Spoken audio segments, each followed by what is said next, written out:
So that's one side of this debate. But we want to hear how Democrats are defending their position on expanding mail-in voting, as well as the Twitter thing with President Trump.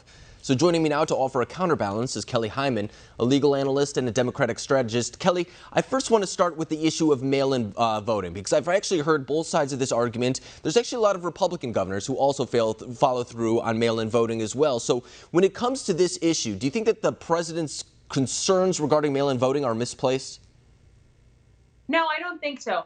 When you look at it, a poll that was just done by USA Today News, they said that 2/3 of Americans support mail-in voting, especially because of the virus and what's going on. And people are concerned about their health and safety. And to vote, they should not jeopardize that. And so by them voting at home and by voting by mail, they are safe in their home and can vote. Everyone deserves to vote. Every vote should count. Every vote should matter. And there has been no showing that there's any type of fraud. States have done this for years, all voted by mail, and there hasn't been an issue. So hopefully each person will get the opportunity to vote by mail and make their vote count and matter. And well, we name all those different examples of people saying that there is mail-in voting. And I agree with you that on the large picture, there is not a big issue when it comes to it. But then you talk to someone like the gentleman in Alabama who we showed the soundbite of, as well as Nevada's attorney general, and they say that in their respective states, there is issues of voter fraud. So is this a decision that maybe shouldn't be made at the federal level, but should differ from states to states the same way that they do control their elections? Right, that's a good point of whether to give the state the ultimate right of the determination, to do it. But we also have to think about the American people and the voters, and majority of them do support it. And we don't want to put their life in jeopardy. We've lost over 100,000 people to this virus. We don't need to lose any more great Americans because of it.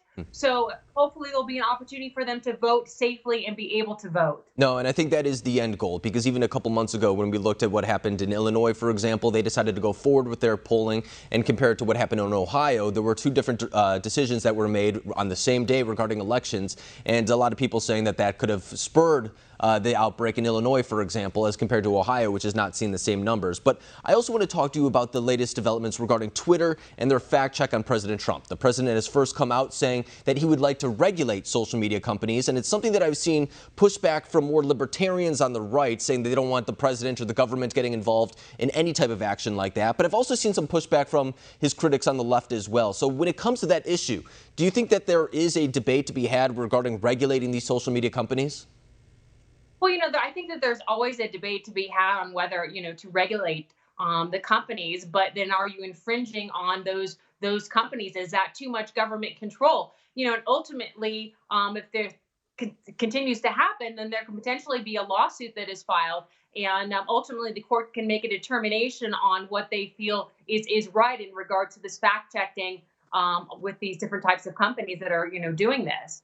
And I think that that is an issue that we will see action on at some point, because I even remember during the primary, Senator Elizabeth Warren said that she wanted to take action on some of these social media companies, saying that they were too big, they were monopolies, and saying that their influence when it comes to political ads may be almost too large when it comes to these elections. Of course, we look back at what happened in 2016. A lot of Democrats are very upset about the way Facebook in particular handled those ads, but now we see that Twitter is becoming the forefront. And I think that's something, too, that a lot of conservatives will take an issue with, because President Trump does have a very big advantage when it comes to his digital platform, his social media platform, as compared to Joe Biden. But I do want to get your thoughts on Joe Biden.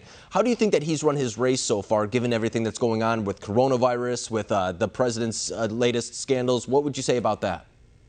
I think he's done a wonderful job, and I think he's going to be a great nominee representing the Democratic Party, representing the party of the people. And I think that it's admirable of him to wear a mask out in public. All the doctors recommend that people wear masks out in public, and for him to do that, and concerned about the well-being of the American people. And I think that he's done an amazing job and will continue to do a great job. And let me ask you, do you have any concerns about him? For example, he went on the Charlamagne the God interview on the Breakfast Club. He had that remark concerning you're not black if you don't vote for him, something along those lines. Of course, I'm paraphrasing, but a lot of people saying that that type of interview shows what will happen when he starts getting out of his basement a little bit more. In fact, when you say that he wore that mask, it was his first time coming out of his basement and doing a hit, or being in public, I should say, in about 2 months. Do you have concerns about Joe Biden moving forward? No, I don't. He said that he made that statement, and then he, clarified that, and basically, said that that there was, some that he didn't mean that, and so I really don't, have any, concerns about him from that regards. I think he represents the American people, and he's concerned about the American people. And if he is elected, I think he will represent this country well and unite our country and not divide our country. And that's his goal, too. I mean, even in the primary, black support is the whole reason why he is the presumed Democratic nominee right now. I mean, we think back to South Carolina. That was the state that put him over the edge, and then he ran away on Super Tuesday. So that demographic is very much so on board with Joe Biden, but he's going to need that support to come out in bigger numbers than 2016 if he wants to have a chance in 2020. But, Kelly, I really appreciate you coming on tonight, breaking down the status of the 2020 election for us. Thank you.